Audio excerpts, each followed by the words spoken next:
क्योंकि बाइबल कहती है कि जब प्रभु यीशु मसीह का आगमन होगा, दोबारा आगमन, यीशु मसीह बादलों पे आएगा, तो वो अपने साथ किसे उठाएगा? उस व्यक्ति को उठाएगा जिसने आत्मिक रीत से चाल चलना सीखा है, जिसने अपने जीवन को आत्मिकता में परिपूर्ण किया है, जो दोष भावना से जिया, कटु भावना से जिया और कुटिलता की भावना लेकर इस जगत में रहा, वो कभी भी उस आत्मिक मनुष्य के स्वभाव में बन नहीं सकता। और इसलिए आज यहां पर प्रभु हमें कहता है कि मुझे प्रभु हर एक बुरे काम से छुड़ाएगा। सीधा सीधा लिखा है कि प्रभु मुझे हर एक बुरे काम से क्या करेगा? इसका मतलब बुरा काम हमें स्वर्गीय राज्य में जाने नहीं देता है।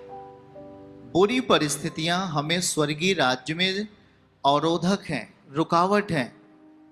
और इसलिए प्रभु आज अपने प्रिय बेटे बेटियों से कह रहा है कि पापों से मन फिराओ, क्योंकि स्वर्ग का राज्य निकट आ गया है। आमीन कहिए आप। स्वर्ग का राज्य कहां आ गया है भैया? एक दूसरे से बोलिए, निकट आ गया है। निकट आया कि नहीं आया?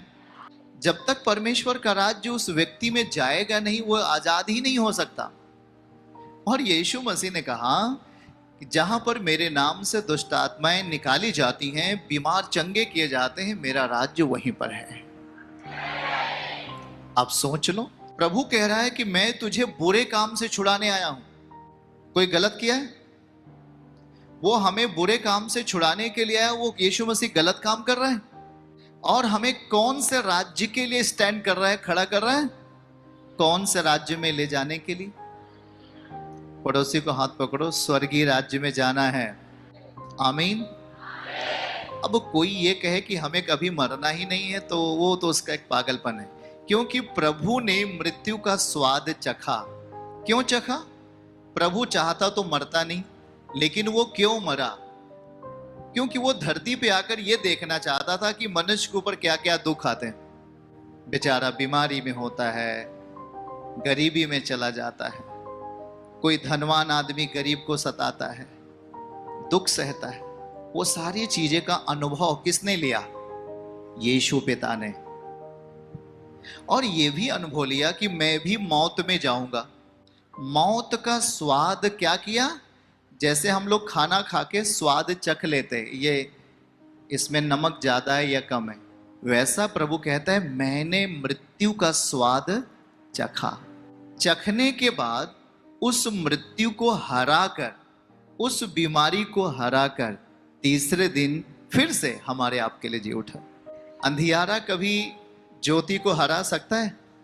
वैसे ही समझ लो, यीशु मसीह यूहन्ना 8:12 में लिखा कि मैं जगत की, जो कोई मेरे पीछे हो लेगा, जो कोई मेरे पीछे हो लेगा, वो अंधियारे में नहीं चलेगा। ये दोनों जवान बेटे अभी जो गवाही दिया, ये किसके पीछे हो लिए? अब बताओ, ये ज्योति में है कि अंधियारे में है? ज्योति में आ गए, मौत से छूट गए कि नहीं छूट गए? वैसे आज बहुतोरे के जीवन में, बहुत सारे भाई बहनों के जीवन में परमेश्वर काम करने जा रहा है यीशु मसीह के नाम में।